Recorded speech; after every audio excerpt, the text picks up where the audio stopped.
Reval Hadi ogah berikan uang THR pada 12 orang keponakannya, pilih belikan barang saat lebaran. Aktor Reval Hadi mengaku memiliki 12 keponakan.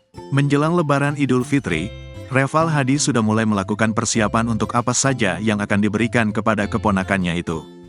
Keponakan aku ada 12. Salah satu yang harus dibeli itu powerbank, kacamata, tergantung keponakan sukanya apa.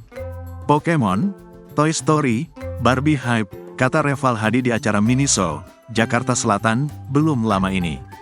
Reval mengatakan, dirinya lebih suka memberi barang ketimbang mainan untuk keponakan-keponakan itu. Bukan tanpa sebab, menurutnya anak-anak lebih baik tidak dibiasakan untuk menerima uang saat lebaran. Maka itu Reval Hadi membelikan barang yang mereka inginkan untuk keponakan yang masih kecil. Kalau THR orang tuanya, sebaiknya jangan kasih THR. Kasih sesuatu saja, tidak mau membiasakan menunggu-nunggu duit, jelas Reval Hadi. Jadi dibelikan barang, biasanya hamper untuk keponakan beda-beda betul barangnya. Tapi kalau sudah besar baru THR uang, pungkasnya.